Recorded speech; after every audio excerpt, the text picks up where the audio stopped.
Hi, ഏവർക്കും നമസ്കാരം.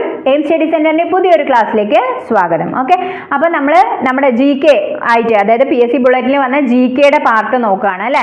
വളരെ ഇൻട്രസ്റ്റിംഗ് ആണ്. ഒരുപാട് ക്വസ്റ്റ്യൻസ് ഒക്കെ എന്ത് ചെയ്താണ് നമ്മൾ കണ്ടിട്ടുള്ളത് തന്നെയാണ് അല്ലേ, പഠിച്ചുകൊണ്ടിരിക്കുന്നത്. അപ്പോൾ എല്ലാവരും എന്ത് ചെയ്യുക, ഒന്നും കൂടെ നമ്മൾ പഠിച്ച പോയിന്റ്സ് തന്നെയാണ്, അതൊന്നും കൂടെ റിവിഷൻ എന്നുള്ള രീതിയിൽ എടുക്കുക. അറിയാത്ത പാർട്ടുകളൊക്കെ എന്ത് ചെയ്യുക, അറിയാത്ത പോയിന്റ്സ് ഒക്കെ ആണെങ്കിൽ നോട്ട് ചെയ്തിട്ട് പഠിക്കുക. ഓക്കെ, മിക്കവാറും എല്ലാം അറിയുന്നത് തന്നെയാണ്, അറിയാത്തത് മാത്രം എന്ത് ചെയ്യുക, പഠിച്ച് പോവുക.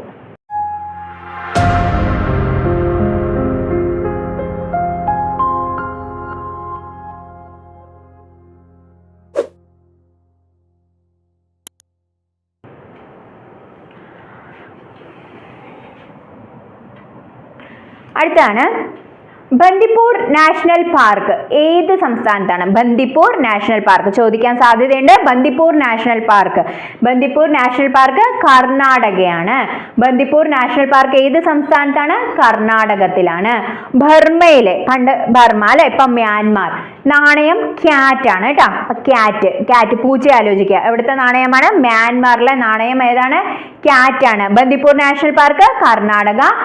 മ്യാൻമാറിന്റെ നാണയം ഏതാണ്? ക്യാറ്റ് ആണ്.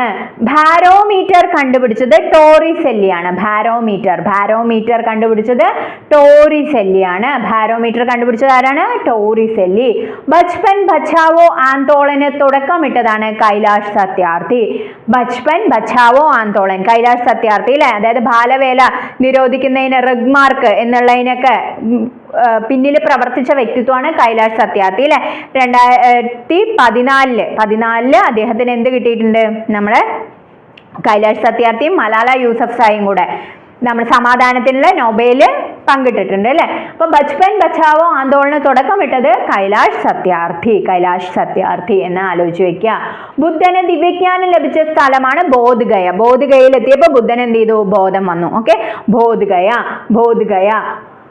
ബ്ലൂ മൗണ്ടൻസ് എന്നറിയപ്പെടുന്നത് ബ്ലൂ മൗണ്ടൻസ് ഓക്കെ, നീലമല അല്ലെ. ബ്ലൂ മൗണ്ടൻ എന്നറിയപ്പെടുന്നത് നീലഗിരി അല്ലെ, ബ്ലൂ മൗണ്ടൻ, അതിന്റെ പേരിൽ തന്നെ ഉണ്ട് നീല അല്ലെ, നീലഗിരി. ഭാരത സർക്കാർ സിനിമയെ വ്യവസായമായി അംഗീകരിച്ച വർഷം 2001 കേട്ടോ. ഭാരത സർക്കാർ സിനിമയെ വ്യവസായമായി അംഗീകരിച്ച വർഷം 2001. ഭൂമിയിൽ നിന്ന് നോക്കുമ്പോൾ ചന്ദ്രോപരിതലത്തിന്റെ ഒരു ഭാഗമേ കാണാനാകൂ. ഏത് ബഹിരാകാശ വാഹനമാണ് ആദ്യമായി ചന്ദ്രന്റെ മറുഭാഗത്തിന്റെ ചിത്രം എടുത്തത്? ലൂണ 3 ആണ്. ഓക്കെ, ലൂണ 3 ആണ്. ഭൂമിയിൽ നിന്ന് നോക്കുമ്പോൾ ചന്ദ്രന്റെ ഉപരിതലത്തിന്റെ ഒരു ഭാഗമേ കാണാൻ പറ്റുള്ളൂ. ഏത് ബഹിരാകാശ വാഹനമാണ് ആദ്യമായിട്ട് ചന്ദ്രന്റെ മറുഭാഗത്തെ ചിത്രം എടുത്തത്? ലൂണ 3 ആണെന്ന് പഠിച്ച് വെക്കുക. ഭൂമിയുടെ ഭ്രമണപഥത്തിൽ ആദ്യമായി സ്ഥാപിച്ച ബഹിരാകാശ കേന്ദ്രമാണ് സല്യൂട്ട് 1.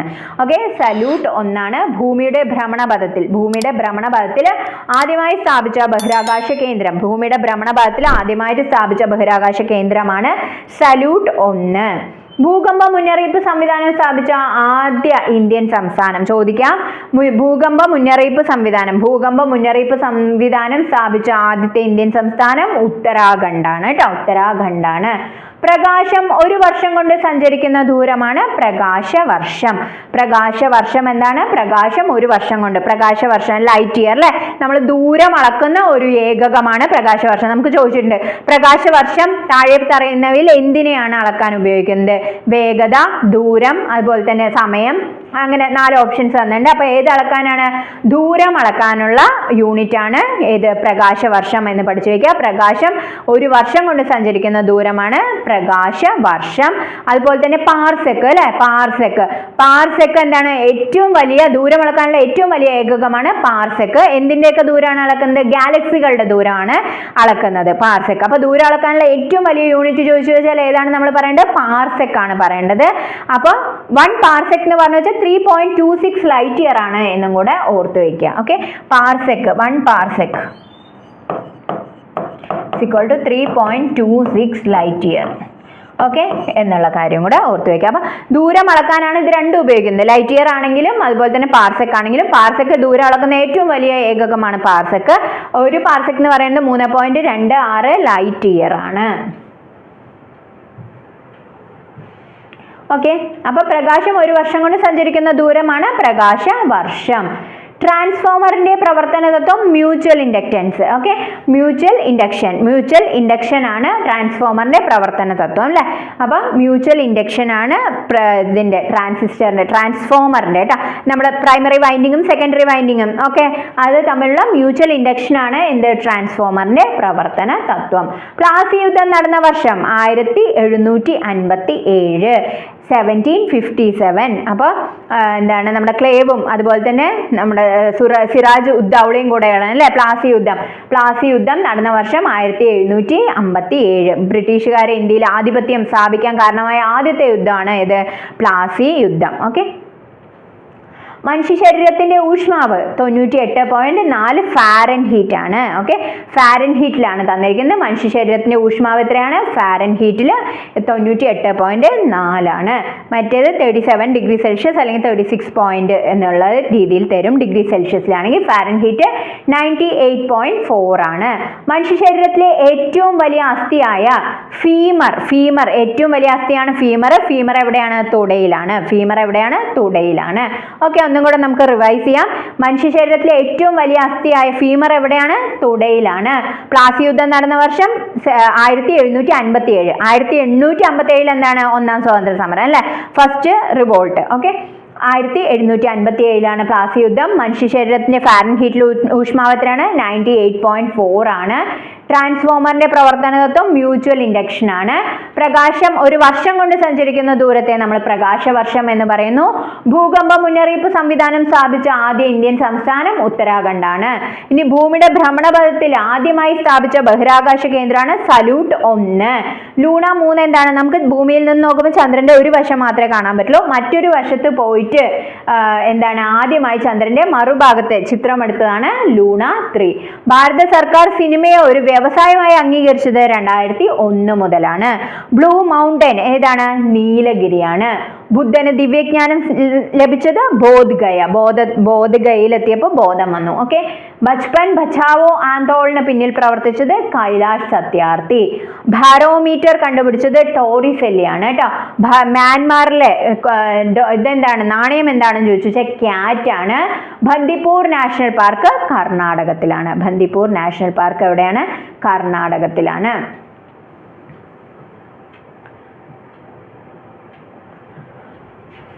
അടുത്താണ് മലബാറിൽ എല്ലാ ഹിന്ദുക്കൾക്കും ക്ഷേത്രപ്രവേശനം അനുവദിച്ചത് 47 നമുക്ക് ക്ഷേത്രപ്രവേശനം എന്ന് പറയുമ്പോൾ തന്നെ 36 അല്ലെ ഓർമ്മ വരിക.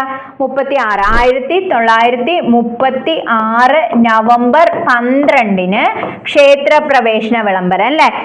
എന്താണ് നമ്മുടെ തിരുവിതാംകൂറിന്റെ ആധുനിക മാഗ്ന കാർട്ട എന്നൊക്കെ അറിയപ്പെടുന്നതാണ് ഇത്. നമ്മുടെ 36 ക്ഷേത്രപ്രവേശന വിളംബരം. ശ്രീ ചിത്തിര തിരുനാൾ ബാലരാമവർമ്മ അല്ലെ ക്ഷേത്രപ്രവേശന വിളംബരം നടത്തി 1936 നവംബർ 12. അപ്പൊ ഇതെന്താണെന്ന് ചോദിച്ചാൽ മലബാറിൽ എല്ലാ ഹിന്ദുക്കൾക്കും ക്ഷേത്രപ്രവേശനം അനുവദിച്ചത്. മലബാർ നമ്മുടെ കേരളത്തിന്റെ മുകളിലത്തെ ഭാഗം അല്ലെ. മലബാറിൽ എല്ലാവർക്കും അനുവദിച്ചാണ് 1947. ക്ഷേത്രപ്രവേശന വിളംബരം എത്രയാണ്? 1936 നവംബർ 12. ഓക്കെ, ശ്രീ ചിത്തിര തിരുനാൾ ബാലരാമവർമ്മ എന്ന് ഓർത്ത് വെക്കുക. അടുത്താണ് മാലി എന്ന സാഹിത്യകാരന്റെ യഥാർത്ഥ പേര്. മാലി മാധവൻ നായർ. യക്ഷി എന്ന നോവൽ രചിച്ചത്. മലയാറ്റൂർ രാമകൃഷ്ണൻ. മലയാറ്റൂരിൽ ഒരു യക്ഷി ഉണ്ടെന്ന് ആലോചിക്കുക. മലയാറ്റൂർ രാമകൃഷ്ണൻ. ആവിയന്ത്രം നമുക്കറിയാം അല്ലെ. ജെയിംസ് വാട്ട് ആണ് ആവിയന്ത്രം കണ്ടുപിടിച്ചത്. യൂറി ഗഗാറിൻ ഏത് രാജ്യക്കാരനാണ്? മുൻ സോവിയറ്റ് യൂണിയൻകാരനാണ്. നമ്മുടെ ബഹിരാകാശത്തേക്ക് ആദ്യം എത്തിയത് അല്ലെ യൂറി ഗഗാറിൻ. ഏത് രാജ്യക്കാരനാണ്? മുൻ സോവിയറ്റ് യൂണിയൻകാരനാണ്. യൂറോപ്പിന്റെ കളിസ്ഥലം എന്നറിയപ്പെടുന്നത് സ്വിറ്റ്സർലാൻഡ് ആണ്. യൂറോപ്പിന്റെ കളിക്കളം ഏതാണ്? സ്വിറ്റ്സർലാൻഡ്. യൂറോപ്പിന്റെ കളിക്കളമാണ് സ്വിറ്റ്സർലാൻഡ്. ഇനി ഞാൻ ഉറങ്ങട്ടെ രചിച്ചത് P.K. ബാലകൃഷ്ണൻ. രചിച്ചത് ആരാണ്? P.K. ബാലകൃഷ്ണനാണ്. ഇന്ത്യൻ നാഷണൽ കോൺഗ്രസ് രൂപീകൃതമായ വർഷം 1885 അല്ലെ. 1885 ഹ്യൂമും WC ബാനർജിയും അല്ലെ. അപ്പൊ ആദ്യത്തെ INC പ്രസിഡന്റ് ആരാണ്? WC ബാനർജിയാണ്. 1885 സ്ഥാപിതമായത്. ഇന്ത്യൻ അഗ്രികൾച്ചർ ആൻഡ് റിസർച്ച് ഇൻസ്റ്റിറ്റ്യൂട്ടിന്റെ ഇന്ത്യൻ അഗ്രികൾച്ചറൽ റിസർച്ച് ഇൻസ്റ്റിറ്റ്യൂട്ട് എവിടെയാണെന്ന് ചോദിച്ചാൽ ന്യൂഡൽഹിയാണ് കേട്ടോ. Indian agriculture and research institute ന്യൂഡൽഹിയാണ്. ഇന്ത്യൻ റിപ്പബ്ലിക് ദിനം അത് നമുക്കറിയാത്തവരാരും ഇല്ല അല്ലെ, ജനുവരി 26. അപ്പൊ ഇന്ത്യൻ റിപ്പബ്ലിക് ദിനം ജനുവരി 26. ഇന്ത്യയിൽ ആണ്ടിലെ ഏറ്റവും നീളം കുറഞ്ഞ ദിവസം ഏതാണ്? ഡിസംബർ 22 കേട്ടോ. ഡിസംബർ 22 ഇന്ത്യയിൽ ഏറ്റവും ദൈർഘ്യം കുറഞ്ഞ ദിവസം ഡിസംബർ 22. ഇന്ത്യയിൽ വിവരാവകാശ കമ്മീഷൻ നിലവിൽ വന്നത്. ഇന്ത്യയിലെ വിവരാവകാശ കമ്മീഷൻ നിലവിൽ വന്നത് എപ്പോഴാണ്? 2005. ഒരുപാട് പ്രാവശ്യം റിപ്പീറ്റഡ് ആയിട്ട് ചോദിക്കുന്ന ക്വസ്റ്റ്യൻ ആണ് അല്ലെ. 2005 ഒക്ടോബർ 12. ഓക്കെ, അപ്പൊ നമ്മൾ ഇത്രയും ഇൻഫർമേഷൻസ് ഒക്കെ എന്ത് ചെയ്യുന്നുണ്ട്? നിങ്ങളിലേക്ക് എത്തിക്കുന്നുണ്ട്. 6 മണിക്ക് ലൈവ് ആയിട്ടാണ് ഇതൊക്കെ നമ്മൾ ചെയ്യണത്. നമ്മുടെ ചാനൽ ഇതുവരെ സബ്സ്ക്രൈബ് ചെയ്യാത്തവരാണെങ്കിൽ ഒന്ന് സബ്സ്ക്രൈബ് ചെയ്യുക. തൊട്ടടുത്തുള്ള ബെൽ ബട്ടൺ കൂടെ ഒന്ന് എനേബിൾ ചെയ്യുകയാണെങ്കിൽ നമ്മൾ ഇടുന്ന ക്ലാസ്സുകളൊക്കെ ഉടനെ തന്നെ നിങ്ങൾക്ക് നോട്ടിഫിക്കേഷൻ ആയിട്ട് ലഭിക്കുന്നതായിരിക്കും. ഇതിപ്പോൾ ഒന്നും നിങ്ങൾക്ക് അറിയാത്ത ഫാക്റ്റ് അല്ല, പക്ഷെ നമുക്ക് എന്ത് ചെയ്യാണ്? ഇത് കേൾക്കുന്നത് വഴി ഒരു റിവിഷൻ എന്നുള്ള നിലയ്ക്കാണ് നമ്മൾ ചെയ്യണത്. ഓക്കെ അല്ലേ? അപ്പോൾ ക്ലാസ്സുകൾ ഇഷ്ടമാണെങ്കിൽ ലൈക്ക് ചെയ്യുക. പിന്നെ ഇതിനെ പറ്റിയിട്ടൊക്കെ കൂടുതൽ ഡീറ്റെയിൽസ് നിങ്ങൾക്ക് അറിയുമായിരിക്കും. അതൊക്കെ എന്ത് ചെയ്യുക? മറ്റുള്ളവർക്കും കൂടെ അറിയാൻ വേണ്ടിയിട്ട് ഒന്ന് കമൻറ്റ് ചെയ്യുക. ഓക്കെ അല്ലേ? ഇന്ത്യൻ റെയിൽവേ അപ്പൊ ഇന്ത്യൻ വിവരാവകാശ നിയമം 2005 ഒക്ടോബർ 12. ഒക്ടോബർ 12 അങ്ങനെ ചോദിച്ചിട്ടില്ലെങ്കിലും ഇന്ത്യയിൽ വിവരാവകാശ നിയമം നിലവിൽ വന്നത് ഒരു 500 പ്രാവശ്യമെങ്കിലും എന്ത് ചെയ്തിട്ടുണ്ട്? PSC റിപ്പീറ്റ് ചെയ്ത ക്വസ്റ്റ്യൻ ആണ്. 2005. ഇന്ത്യൻ റെയിൽവേ കൊണ്ടുവന്ന ഗവർണർ ജനറൽ ഡൽഹൌസി അല്ലെ. ഇന്ത്യൻ റെയിൽവേ കൊണ്ടുവന്ന ഗവർണർ ജനറൽ ആണ് ഡൽഹൌസി അല്ലെ. ഡൽഹൌസി. ഇന്ത്യയിൽ തേയിലയും കാപ്പിയും കൃഷി ചെയ്യുന്ന പ്രദേശം ദക്ഷിണേന്ത്യയാണ്. തേയിലയും കാപ്പിയും കൃഷി ചെയ്യുന്നത് ദക്ഷിണേന്ത്യയിലാണ്. ഇന്ത്യയിലെ ഏറ്റവും വലിയ പൊതുമേഖലാ സ്ഥാപനമാണ് ഇന്ത്യൻ റെയിൽവേ. ഇന്ത്യയിലെ ഏറ്റവും വലിയ പൊതുമേഖലാ സ്ഥാപനം ഇന്ത്യൻ റെയിൽവേ. ഇന്ത്യയിലെ ശിശുദിനം നവംബർ 14. അന്ന് എന്താണ്? പ്രമേഹ ദിനമാണ് അല്ലെ. അപ്പോൾ ഇന്ത്യയിലെ ശിശുദിനമായിട്ട് നവംബർ 14, അതായത് നമ്മുടെ ജവഹർലാൽ നെഹ്റുവിന്റെ ജന്മദിനമാണ് ശിശുദിനമായിട്ട് ആഘോഷിക്കുന്നത്. അന്ന് എന്താണ്? ലോകമെമ്പാടും പ്രമേഹ ദിനമായിട്ട് ആചരിക്കുന്നു. ഇന്ത്യയുടെ പൂന്തോട്ടം. ഇന്ത്യയുടെ പൂന്തോട്ടം എവിടെയാണ്? കാശ്മീരാണ്. രക്തത്തിന് ചുവപ്പ് നിറം നൽകുന്ന വർണ്ണവസ്തു ഹീമോഗ്ലോബിൻ ആണ്. അതിൽ ഇരുമ്പിന്റെ അംശമാണ് രക്തത്തിന് എന്ത് നൽകുന്നത്? ചുവപ്പ് നിറം നൽകുന്നത്. ഓക്കെ, അപ്പൊ രക്തത്തിന് ചുവപ്പ് നിറം നൽകുന്ന വസ്തു ഏതാണെന്ന് ചോദിച്ചാൽ ഹീമോഗ്ലോബിൻ ആണ് എന്ന് പഠിച്ചു വെക്കാം. ഇരുണ്ട ഭൂഖണ്ഡം. ഇരുണ്ട ഭൂഖണ്ഡം ഏതാണ്? ആഫ്രിക്ക. രാത്രിയുടെയും പകലിന്റെയും നീളം തുല്യമാകുന്നത് സൂര്യൻ ഡാഷ് രേഖയ്ക്ക് മുകളിൽ വരുമ്പോഴാണ്. ഭൂമധ്യ രേഖയ്ക്ക് മുകളിൽ സൂര്യൻ വരുമ്പോഴാണ് രാത്രിയുടെയും പകലിന്റെയും നീളം തുല്യമാവുന്നത്. അപ്പൊ എവിടെ സൂര്യൻ വരുമ്പോൾ രാത്രിയും പകലും തുല്യമാവും എന്ന് ചോദിച്ചാൽ ഭൂമധ്യ രേഖയ്ക്ക് മുകളിൽ സൂര്യൻ വരുമ്പോൾ തുല്യമാവും. രണ്ടാം ലോക മഹായുദ്ധം അവസാനിച്ച തീയതി 1945 സെപ്റ്റംബർ 2 കേട്ടോ. ചിലപ്പോൾ നമുക്ക് ഇത് ചോദിച്ചാൽ 45 നമ്മൾ ഓഗസ്റ്റ് 9 നിർത്തും അല്ലേ. കാരണം നാഗസാക്കിയിൽ ബോംബ് വർഷിച്ചതോടുകൂടി രണ്ടാം ലോക മഹായുദ്ധം തീർന്നു എന്നാണ് നമ്മുടെ ഒരു വിചാരം. പക്ഷെ കറക്റ്റ് ഡേറ്റ് 1945 സെപ്റ്റംബർ 2 എന്ന് പഠിച്ചു വെക്കുക. അപ്പൊ രണ്ടാം ലോക മഹായുദ്ധം അവസാനിച്ച തീയതി 45 സെപ്റ്റംബർ 2. രാത്രിയുടെയും പകലിന്റെയും ദൈർഘ്യം ഒരേപോലെ ആവുന്നത് സൂര്യൻ ഭൂമധ്യ രേഖയ്ക്ക് മുകളിൽ വരുമ്പോൾ. ഇരുണ്ട ഭൂഖണ്ഡം ആഫ്രിക്ക. രക്തത്തിന് ചുവപ്പ് നിറം നൽകുന്നത് ഹീമോഗ്ലോബിൻ. ഇന്ത്യയുടെ പൂന്തോട്ടം എവിടെയാണ്? കാശ്മീരാണ്. ശിശുദിനം നവംബർ 14. ഇന്ത്യയിലെ ഏറ്റവും വലിയ പൊതുമേഖലാ സ്ഥാപനം ഇന്ത്യൻ റെയിൽവേ. ഇന്ത്യയിൽ കാപ്പിയും തേയിലയും ദക്ഷിണേന്ത്യയിലാണ് കൃഷി കൂടുതൽ ചെയ്യുന്നത്. ഇന്ത്യൻ റെയിൽവേയുടെ കൊണ്ടുവന്നത് ആരാണെന്ന് ചോദിച്ചാൽ ഡൽഹൌസി പ്രഭുവാണ്. വിവരാവകാശ നിയമം 2005 ഒക്ടോബർ 12. ഇന്ത്യയിലെ റിപ്പബ്ലിക് ദിനം ജനുവരി 26. ഇന്ത്യൻ ആണ്ടിലെ ഏറ്റവും നീളം കുറഞ്ഞ ദിവസം December 22. Indian agricultural research institute എവിടെയാണ്? ന്യൂഡൽഹി. ഇന്ത്യൻ നാഷണൽ കോൺഗ്രസ് രൂപീകരിച്ചത് 1885. ഇനി ഞാൻ ഉറങ്ങട്ടെ രചിച്ചത് PK ബാലകൃഷ്ണൻ. യൂറോപ്പിന്റെ കളിസ്ഥലമാണ് സ്വിറ്റ്സർലാൻഡ്. ആവിയന്ത്രം കണ്ടുപിടിച്ചത് ജെയിംസ് വാട്ട്. അടുത്തത് യക്ഷി എന്ന നോവൽ രചിച്ചത് മലയാറ്റൂർ രാമകൃഷ്ണനാണ്. മാലി എന്ന സാഹിത്യകാരന്റെ യഥാർത്ഥ പേര് മാധവൻ നായർ. മലബാറിൽ എല്ലാവർക്കും ക്ഷേത്രപ്രവേശനം, എല്ലാ ഹിന്ദുക്കൾക്കും ക്ഷേത്രപ്രവേശന വിളംബരത്തിന് അനുമതി കൊടുത്ത വർഷം 1947. ക്ഷേത്രപ്രവേശന വിളംബരമാണെങ്കിൽ 1936 നവംബർ 12. ശ്രീ ചിത്തിര തിരുനാൾ ബാലരാമ വർമ്മ എന്നുള്ള കാര്യം ഓർത്തു വയ്ക്കുക. Okay, English East India company സ്ഥാപിതമായ വർഷം. അപ്പോൾ ചോദിക്കാൻ വളരെ സാധ്യതയുള്ള ഒരു ക്വസ്റ്റ്യൻ ആണല്ലേ. ഇംഗ്ലീഷ് ഈസ്റ്റ് ഇന്ത്യ കമ്പനി സ്ഥാപിതമായ വർഷം 1600 അപ്പോൾ ഇംഗ്ലീഷ് ഈസ്റ്റ് ഇന്ത്യ കമ്പനി സ്ഥാപിതമായ വർഷം എപ്പോഴാണ്? 1600. ഇംഗ്ലീഷ് ചാനൽ നീന്തി കടന്ന ആദ്യത്തെ ഇന്ത്യക്കാരനാണ് മിഹിർ സെൻ. ഓക്കെ, മിഹിർ സെൻ ആണ് ഇംഗ്ലീഷ് ചാനൽ നീന്തി കടന്ന ആദ്യത്തെ ഇന്ത്യക്കാരനാണ് മിഹിർ സെൻ. റെഫ്രിജറേറ്ററിൽ ഉപയോഗിക്കുന്ന വാതകം ഫ്രിയോൺ. ഓക്കെ, റെഫ്രിജറേറ്ററിൽ ഫ്രിയോൺ ആണ് ഉപയോഗിക്കുന്നത്. ഫ്രിയോൺ ആണ് എന്ത് പോകുന്നത്? ഒരുപാട് CFC ക്ലോറോ ഫ്ലൂറോ കാർബൺ അല്ലേ, CFC പോയിട്ട് ഇപ്പോൾ അമേരിക്കയിലൊക്കെ എന്ത് ചെയ്തിരിക്കുകയാണ്? ഇതിന് ഏകദേശം എല്ലാ രാജ്യങ്ങളിലും ഇനി എന്ത് ചെയ്യും? ബാൻഡ് ചെയ്യും അല്ലേ. അപ്പോൾ CFC ക്ലോറോ ഫ്ലൂറോ കാർബൺ നമ്മുടെ ഓസോൺ ലെയറിനൊക്കെ ഡിപ്ലീഷൻ സംഭവിക്കുന്ന ഇതാണ് ഏത്? CFC അല്ലേ. അപ്പോൾ ഇതിൽ ഏറ്റവും കൂടുതൽ ഉള്ളത് എന്താണ്? CFC ആണ് കേട്ടോ, ഫ്രിയോണിൽ. ഓക്കെ, അടുത്താണ് റിപ്പബ്ലിക് ദിന പരേഡ് ഡൽഹിയിൽ എവിടെയാണ് നടക്കുന്നത്? രാജ്പത്തിലാണ്. അപ്പോൾ റിപ്പബ്ലിക് ദിന പരേഡ് ഡൽഹിയിൽ എവിടെയാണ് നടക്കുന്നത് എന്ന് ചോദിച്ചു വെച്ചാൽ എവിടെയാണ്? രാജ്പത്തിലാണ് എന്ന് പഠിച്ച് വെക്കുക. റിവോൾവർ കണ്ടുപിടിച്ചത് സാമുവൽ കോൾട്ട് ആണ് റിവോൾവർ കണ്ടുപിടിച്ചത്. ഫ്രിഡ്ജിലുള്ളത് എന്താണ്? ഫ്രിയോൺ ആണ്. റെഫ്രിജറേറ്ററിൽ ഉപയോഗിക്കുന്ന വാതകം ഫ്രിയോൺ ആണ്. റിപ്പബ്ലിക് ദിന പരേഡ് എവിടെ വെച്ചിട്ടാണ്? രാജ്പത്തിൽ വെച്ചിട്ടാണ്. ഇംഗ്ലീഷ് ചാനൽ നീന്തി കടന്ന ആദ്യത്തെ ഇന്ത്യക്കാരനാണ് Mihir Sen. English East India Company സ്ഥാപിതമായത് 1600. എനിക്ക് ജീവിതത്തിൽ 3 സാധനങ്ങളെ ആവശ്യമുള്ളൂ. അവ പുസ്തകങ്ങൾ എന്ന് പറഞ്ഞത് ലിയോ ടോൾസ്റ്റോയ് ആണ് കേട്ടോ. ടോൾസ്റ്റോയ് ആണ്. ഇത് ആരുടെ വാക്കുകളാണെന്ന് ചോദിച്ചു കഴിഞ്ഞാൽ ടോൾസ്റ്റോയുടെ വാക്കുകളാണ്. എന്താണ് അദ്ദേഹത്തിന്? എനിക്ക് ജീവിതത്തിൽ 3 സാധനങ്ങളെ ആവശ്യമുള്ളൂ, അവയാണ് പുസ്തകങ്ങൾ. ഇത് ആരുടെ വാക്കാണെന്ന് ചോദിച്ചു കഴിഞ്ഞാൽ ടോൾസ്റ്റോയുടെയാണ്. എവറസ്റ്റ് കീഴടക്കിയ ആദ്യ ഇന്ത്യൻ വനിത ഭജേന്ദ്രി പാലാണ് കേട്ടോ. എവറസ്റ്റ് കീഴടക്കിയ ആദ്യ ഇന്ത്യൻ വനിത ആരാണ്? ഭജേന്ദ്രി പാലാണ് എവറസ്റ്റ് കീഴടക്കിയ ആദ്യ ഇന്ത്യൻ വനിത. ഏറ്റവും വലിയ തടാകമാണ് കാസ്പിയൻ കടൽ. എന്താണ് തടാകം, എന്താണ് കടൽ എന്നൊന്നും ആലോചിക്കേണ്ട. ഏറ്റവും വലിയ തടാകം ഏതാണ്? കാസ്പിയൻ കടലാണ്. ഓക്കെ, കാസ്പിയൻ കടലാണ് ഏറ്റവും വലിയ തടാകം. ഏറ്റവും കൂടുതൽ രേഖാംശ രേഖ കടന്നു പോകുന്ന വൻകര അന്റാർട്ടിക്കയാണ് കേട്ടോ. അപ്പൊ രേഖാംശ രേഖ കടന്നു പോകുന്ന വൻകര ഏതാണ്? ഏറ്റവും കൂടുതൽ രേഖാംശ രേഖ കടന്നു പോകുന്ന വൻകര ഏതാണെന്ന് ചോദിച്ചു വെച്ചാൽ അന്റാർട്ടിക്കയാണ്.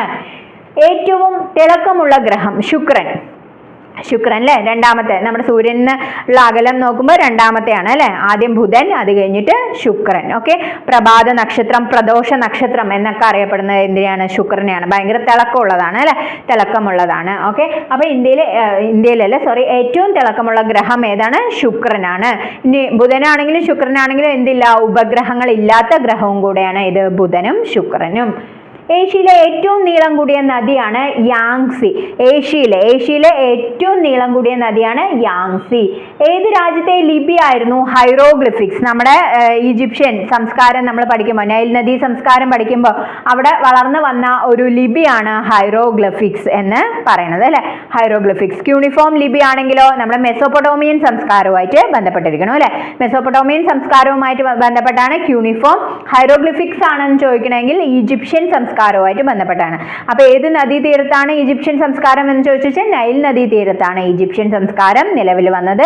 സിന്ധു നദീതട സംസ്കാരമാണെങ്കിൽ സിന്ധുവിന്റെ തീരത്താണ്. ഇനി മെസോപ്പൊട്ടോമിയൻ സംസ്കാരമാണെങ്കിൽ യൂഫ്രട്ടീസ്, ടൈഗ്രീസ് എന്നീ നദികളുടെ ഇടയിലാണ് ഓക്കെ നിലവിൽ വന്നത്. അവിടെ ക്യൂണിഫോം ലിപി, ഇവിടെ ഹൈറോഗ്ലിഫിക്സ്. ഓക്കെ, ഏത് അനുച്ഛേദമാണ് സുപ്രീം കോടതിയുടെ കോർട്ട് ഓഫ് റെക്കോർഡ് ആയിരിക്കും എന്ന് പ്രതിപാദിക്കുന്നത്? സുപ്രീം കോടതി ഒരു കോർട്ട് ഓഫ് റെക്കോർഡ് ആയിരിക്കും എന്ന് പ്രതിപാദിക്കുന്നത് 129 അപ്പൊ നമുക്ക് ഒന്നും കൂടെ റിവൈസ് ചെയ്യാം. ഏത് അനുച്ഛേദ പ്രകാരമാണ് സുപ്രീം കോടതി ഒരു കോർട്ട് ഓഫ് റെക്കോർഡ് ആയിരിക്കും എന്ന് പറയുന്നത്? 129 അനുച്ഛേദമാണ്. ഏത് രാജ്യത്തെ ലിപി ആയിരുന്നു ഹൈറോഗ്ലിഫിക്സ്? ഈജിപ്ത് ആണ്. ഏറ്റവും തിളക്കമുള്ള ഗ്രഹം ഏതാണ്? ശുക്രനാണ്. ഏഷ്യയിലെ തന്നെ വലിയ ഏറ്റവും നീളം കൂടിയ നദി ഏതാണ്? യാങ്സി ആണ്. ഏറ്റവും കൂടുതൽ രേഖാംശ രേഖ കടന്നു പോകുന്ന വൻകര അന്റാർട്ടിക്കയാണ് കേട്ടോ. വലിയ തടാകം കാസ്പിയൻ കടലാണ്. ഏറ്റവും ഭാരം കുറഞ്ഞ വാതകം, ഏറ്റവും ഭാരം കുറഞ്ഞത് ഏതിനാണ്? ഹൈഡ്രജൻ ആണ് അല്ലെ. പ്രപഞ്ചത്തിലെ ഏറ്റവും കൂടുതൽ കാണപ്പെടുന്ന വാതകവും ഏത് തന്നെയാണ്? ഹൈഡ്രജൻ ആണ് അല്ലെ. സൂര്യന് ചുറ്റും ഓക്സിജനും ഒക്കെ കാണപ്പെടുന്നത് ഏതാണ്? ഹൈഡ്രജൻ ആണ്. ഹൈഡ്രജൻ അതിന്റെ ഏത് ഫോമിലാണെന്ന് ചോദിച്ചാൽ അതിന്റെ പ്രോട്ടിയം ഐസോടോപ്പിന്റെ ഫോമിലാണ് നമുക്ക് കാണുന്നത്. നമ്മൾ യൂസ് ചെയ്യുന്ന ഹൈഡ്രജൻ ഏതാണ്? നമുക്ക് സ്വാഭാവികമായിട്ട് ലഭിക്കുന്ന ഹൈഡ്രജൻ ഏതാണ്? നമ്മുടെ പ്രോട്ടിയം രൂപത്തിലുള്ള ഹൈഡ്രജൻ ആണ്. ഏറ്റവും ഭാരം കുറഞ്ഞ വാതകമാണ് ഹൈഡ്രജൻ. പ്രപഞ്ചത്തിൽ ഏറ്റവും കൂടുതലുള്ള വാതകമാണ് ഹൈഡ്രജൻ. എവറസ്റ്റ് കീഴടക്കിയ ആദ്യ ഇന്ത്യൻ വനിതയാണ് ഭജേന്ദ്രി പാൽ. ഇനി എനിക്ക് ജീവിതത്തിൽ 3 സാധനങ്ങളെ ആവശ്യമുള്ളൂ, അവയാണ് പുസ്തകങ്ങൾ പുസ്തകങ്ങൾ പുസ്തകങ്ങൾ എന്ന് പറഞ്ഞത് ടോൾസ്റ്റോയ് ആണ്. സാമുവൽ കോൾട്ട് ആണ് റിവോൾവർ കണ്ടുപിടിച്ചത്. റിപ്പബ്ലിക് ദിന പരേഡ് എവിടെയാണ്? രാജ്പഥിലാണ് നടക്കുക. റെഫ്രിജറേറ്ററിൽ ഉപയോഗിക്കുന്നതാണ് freon. English channel നീന്തിക്കടന്ന ഇന്ത്യക്കാരനാണ് മിഹിർസൺ. English East India Company സ്ഥാപിതമായത് 1600 എന്നുള്ള കാര്യവും പഠിച്ച് വെക്കുക. അടുത്താണ്, ഏത് അനുച്ഛേദ പ്രകാരമാണ് UPSC ചെയർമാനെയും അംഗങ്ങളെയും നിയമിക്കുന്നത്? UPSC ചെയർമാനെയും അംഗങ്ങളെയും നിയമിക്കുന്നത് 316 ആർട്ടിക്കിൾ പ്രകാരമാണ് കേട്ടോ. അപ്പൊ UPSC ചെയർമാനെയും അംഗങ്ങളെയും നിയമിക്കുന്നത് 316 വകുപ്പ് പ്രകാരമാണ്, അല്ലെങ്കിൽ ആർട്ടിക്കിൾ പ്രകാരമാണ്. 6 വർഷമാണ് എന്ത്? UPSC ചെയർമാന്റെ കാലാവധി എന്ന് പറയുന്നത്. ഓക്കെ, UPSC ചെയർമാന്റെ കാലാവധി 6 വർഷം അല്ലെങ്കിൽ 65 വയസ്സ്, ഏതാണോ പെട്ടെന്നാവുന്നത് അത്. ഇപ്പോഴത്തെ ആരാണെന്ന് ചോദിച്ചു വെച്ചാൽ മനോജ് സോണിയാണ് കേട്ടോ. മനോജ് സോണി. മനോജ് സോണിയാണ് ഇപ്പോഴത്തെ UPSC ചെയർമാൻ. മനോജ് സോണി എന്ന് ആലോചിച്ച് വയ്ക്കുക. UPSC ചെയർമാനെയും അംഗങ്ങളെയും അപ്പോയിന്റ് ചെയ്യുന്നത് ആരാണ്? പ്രസിഡന്റ് ആണ്. ഓക്കെ, അപ്പോൾ UPSC അനുച്ഛേദം എത്ര പ്രകാരമാണ് UPSC ചെയർമാനെയും അംഗങ്ങളെയും നിയമിക്കുന്നതെന്ന് ചോദിച്ചു വെച്ചാൽ 316 6 വർഷം അല്ലെങ്കിൽ 65 വയസ്സാണ് ഇവരുടെ കാലാവധി എന്ന് പറയുന്നത്. ഇപ്പോഴത്തെ മനോജ് സോണിയാണ് പ്രസിഡന്റ് ആണ് അപ്പോയിന്റ് ചെയ്യുന്നത്. ഏത് വൈസ്രോയിയുടെ കാലത്താണ് ഇന്ത്യയിൽ ആദ്യത്തെ റെഗുലർ സെൻസസ്? റിപ്പണ്ട് അല്ലെ, ജനകീയനായിട്ടുള്ള ഒരു വൈസ്രോയിയാണ് ആര്? റിപ്പൺ പ്രഭു അല്ലെ. അപ്പോൾ 1881 ഏത് വൈസ്രോയിയുടെ കാലത്താണ് ഇന്ത്യയിൽ ആദ്യത്തെ റെഗുലർ സെൻസസ്? ആദ്യത്തെ സെൻസസ് മേയോന്റെ കാലത്തായിരുന്നു, ലോർഡ് മേയോന്റെ കാലത്തായിരുന്നു. നമ്മുടെ ഇന്ത്യയിൽ വെച്ച് അസാസിനേറ്റ് ചെയ്യപ്പെട്ട ഒരു വൈസ്രോയി കൂടെയായിരുന്നു ലോർഡ് മേയോ അല്ലെ, മേയോ പ്രഭു. ഇവിടെ റെഗുലർ സെൻസസ് നടന്നത് റിപ്പൺ പ്രഭുവിന്റെ കാലത്താണ് കേട്ടോ. ഏത് കേസിലാണ് ആമുഖം ഭരണഘടനയുടെ ഭാഗമാണ് എന്ന് കോടതി വിധിച്ചത്? കേശവാനന്ദ ഭാരതി കേസ് 1973. അപ്പോൾ ഇത് ചോദിച്ചിട്ടുണ്ട്. അപ്പോൾ വളരെ ഇമ്പോർട്ടൻ്റ് ആയിട്ട് പഠിക്കുക. ഏത് കേസിലാണ് നമ്മുടെ ആമുഖം, പ്രിയാമ്പിളിലെ നമ്മുടെ ഭരണഘടനയുടെ ആമുഖം ഭരണഘടനയുടെ ഭാഗമാണ് എന്ന് കോടതി വിധിച്ചത്? ഏത് കേസിനെ തുടർന്നാണെന്ന് ചോദിച്ചാൽ കേശവാനന്ദ ഭാരതി കേസ്. വർഷം പഠിച്ചു വെക്കണം, 1973. 1973 കേശവാനന്ദ ഭാരതി കേസിലൂടെയാണ് ആമുഖം ഭരണഘടനയുടെ ഭാഗമാണ് എന്ന് കോടതി വിധിച്ചത്. വധശിക്ഷ വിധിക്കാൻ അധികാരപ്പെട്ട ട്രയൽ കോടതിയാണ് സെഷൻസ് കോടതി. വധശിക്ഷ വിധിക്കാൻ അധികാരപ്പെട്ട ട്രയൽ കോടതിയാണ് ഇത് സെഷൻസ് കോടതി. ഒരു ടൺ എന്ന് പറഞ്ഞു വെച്ചാൽ 1000 കിലോഗ്രാം ആണ്. ഒരു ടൺ പഠിച്ചു വെക്കുക. ഒരു ടൺ എന്ന് പറഞ്ഞു വെച്ചാൽ 1000 കിലോഗ്രാം ആണ് എന്നുള്ള കാര്യം പഠിച്ച് വെക്കുക. All Indian institute of medical science എവിടെയാണ്? ന്യൂഡൽഹിയിൽ അല്ലെ. All Indian institute of medical science. അപ്പോൾ all Indian institute of medical science എവിടെയാണ്? ന്യൂഡൽഹിയിലാണ്. ഓസ്ട്രേലിയയുടെ തലസ്ഥാനം ക്യാൻബറയാണ് കേട്ടോ. ഓസ്ട്രേലിയയുടെ തലസ്ഥാനം ക്യാൻബറയാണ്. വിവേകാനന്ദ മെമ്മോറിയൽ കന്യാകുമാരിയാണ്. വിവേകാനന്ദ മെമ്മോറിയൽ എവിടെയാണ്? കന്യാകുമാരിയാണ്. ഓസ്ട്രേലിയയുടെ ക്യാപിറ്റൽ ക്യാൻബറയാണ്. All Indian institute of medical science എവിടെയാണ്? ന്യൂഡൽഹിയിലാണ്. ഒരു ടൺ 1000 കിലോഗ്രാം ആണ്. വധശിക്ഷ വിധിക്കാൻ അധികാരപ്പെട്ട ട്രയൽ കോടതിയാണ് സെഷൻസ് കോടതി. നമ്മുടെ ആമുഖം ഭരണഘടനയുടെ ഭാഗമാണ് എന്ന് പറഞ്ഞത് ഏത് കേസിനെ തുടർന്നാണെന്ന് ചോദിച്ചാൽ കേശവാനന്ദ ഭാരതി കേസ് 1973. ഇനി റിപ്പൺ പ്രഭു ആണ് റെഗുലർ ആയിട്ടുള്ള ഒരു സെൻസസ് നടത്തിയത് 1881. റിപ്പൺ പ്രഭു. ഓക്കെ, ഏത് അനുച്ഛേദ പ്രകാരമാണ് UPSC ചെയർമാനെ അംഗങ്ങളെ നിയമിക്കുന്നത്? 316 അനുസരിച്ചിട്ടാണ്. 6 വർഷം അല്ലെങ്കിൽ 65 വയസ്സാണ് അവരുടെ കാലാവധി എന്ന് പറയുന്നത്. മനോജ് സോണിയാണ് ഇപ്പോഴത്തെ UPSC ചെയർമാൻ. പ്രസിഡന്റ് ആണ് അപ്പോയിന്റ് ചെയ്യുന്നത്. കേരള സെറാമിക്സ് ലിമിറ്റഡ് എവിടെയാണ്? കേരള സെറാമിക്സ് ലിമിറ്റഡ് കുണ്ടറയാണ് കേട്ടോ. കേന്ദ്ര കിഴങ്ങുവിള ഗവേഷണ കേന്ദ്രം ശ്രീകാര്യം തിരുവനന്തപുരം. സ്റ്റേറ്റ് എന്ന പദത്തിന്റെ പ്രാധാന്യത്തെക്കുറിച്ച് പ്രതിപാദിക്കുന്ന അനുച്ഛേദമാണ് 12. കേരള കലാമണ്ഡലത്തിന്റെ ആസ്ഥാനം നമുക്കറിയാം ചെറുതുരുത്തി.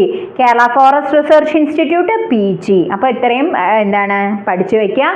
Kerala ceramics limited. Kerala ceramics limited എവിടെയാണ്? കുണ്ടറ. കേരള സെറാമിക്സ് ലിമിറ്റഡ് എവിടെയാണ്? Kundara. Okay, Kundara Kollam. Kerala ceramics limited Kundara. കേന്ദ്ര കിഴങ്ങുവിള ഗവേഷണം നമുക്കറിയാം അല്ലെ. കേന്ദ്ര കിഴങ്ങുവിള ഗവേഷണ കേന്ദ്രം എവിടെയാണ്? ശ്രീകാര്യമാണ്. സ്റ്റേറ്റ് എന്ന പദത്തിന്റെ പ്രാധാന്യത്തെക്കുറിച്ച് പ്രതിപാദിക്കുന്ന അനുച്ഛേദം എത്രയാണ്? 12 ആണ്.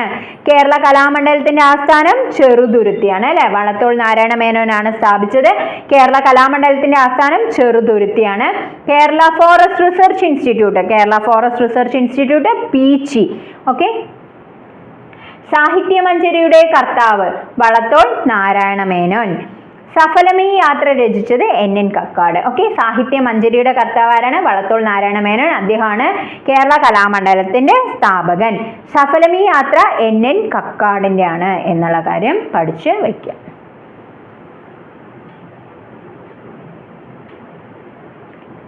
അടുത്താണ് ശിലാക്ഷേത്രങ്ങൾക്ക് പ്രസിദ്ധമായ തമിഴ്നാട്ടിലെ തീരപട്ടണം. ശിലാക്ഷേത്രങ്ങൾക്ക് പ്രസിദ്ധമായ തമിഴ്നാട്ടിലെ തീരപട്ടണമാണ് മഹാബലിപുരം കേട്ടോ. അപ്പൊ ശിലാക്ഷേത്രങ്ങൾക്ക് പ്രസിദ്ധമായ തമിഴ്നാട്ടിലെ തീരപട്ടണം മഹാബലിപുരമാണ്.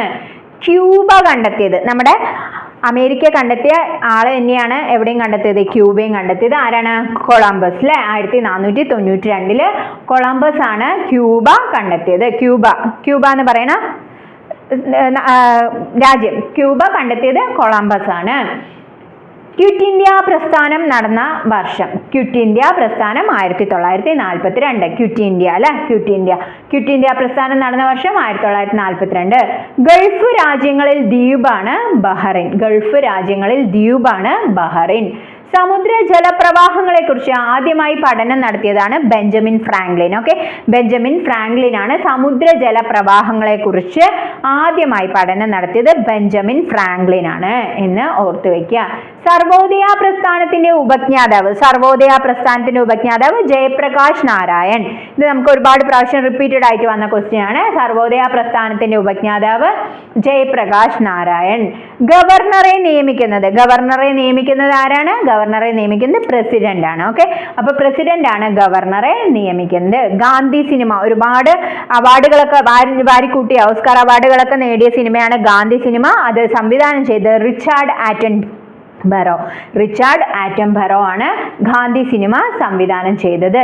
സിംബാബ്വേയുടെ പഴയ പേര് സദേൺ റൊഡേഷ്യ എന്നാണ്. സിംബാബ്വേയുടെ പഴയ പേരെന്താണ്? സദേൺ റൊഡേഷ്യ ആണ്. സിംല കരാറിൽ ഒപ്പുവെച്ചത് 1972 സിംല കരാറിൽ ഒപ്പുവെച്ചത് സുൽഫിക്കർ അലി ഭൂട്ടോയും ഇന്ദിരാഗാന്ധിയുമാണ്. ഓക്കെ, അപ്പൊ വർഷം പഠിച്ചു വെക്കണം. 1972 സിംല കരാർ ഒപ്പുവെച്ചത് സുൽഫിക്കർ അലി ഭൂട്ടോയും ഇന്ദിരാഗാന്ധിയുമാണ്. അപ്പൊ സിംല കരാറിൽ ഒപ്പുവെച്ചത് സുൽഫിക്കർ അലി ഭൂട്ടോയും പാകിസ്ഥാന്റെ പ്രധാനമന്ത്രിയായിരുന്ന സുൽഫിക്കർ അലി ഭൂട്ടോയും ഇന്ത്യയുടെ പ്രധാനമന്ത്രിയായിരുന്ന ഇന്ദിരാഗാന്ധിയുമാണ്. സിംബാബ്വേയുടെ പഴയ പേര് സദേൺ റൊഡേഷ്യ. ഗാന്ധി സിനിമ സംവിധാനം ചെയ്ത് റിച്ചാർഡ് ആറ്റൻബറോ. ഗവർണറെ നിയമിക്കുന്നത് ആരാണ്? നമ്മുടെ പ്രസിഡന്റ് ആണ്. സർവോദയ പ്രസ്ഥാനത്തിന്റെ ഉപജ്ഞാതാവ് ജയപ്രകാശ് നാരായൺ. സമുദ്ര ജലപ്രവാഹങ്ങളെ കുറിച്ച് ആദ്യമായി പഠനം നടത്തിയത് ബെഞ്ചമിൻ ഫ്രാങ്ക്ലിൻ ആണ്. ഗൾഫ് രാജ്യങ്ങളിൽ ദ്വീപാണ് ബഹ്റൈൻ. ക്വിറ്റ് ഇന്ത്യ പ്രസ്ഥാനം നടന്ന വർഷം 42. ക്യൂബ കണ്ടെത്തിയത് അമേരിക്ക കണ്ടെത്തിയ ആള് തന്നെയാണ് കൊളംബസ് 1492. ശിലാക്ഷേത്രങ്ങൾക്ക് പ്രസിദ്ധമായ തമിഴ്നാട്ടിലെ തീരപട്ടണമാണ് മഹാബലിപുരം. ഓക്കെ, അപ്പൊ ഇത്രയും ഫാക്റ്റുകൾ എന്ത് ചെയ്യുക? കറക്റ്റ് ആയിട്ട് ഫോളോ ചെയ്ത് പഠിക്കുക.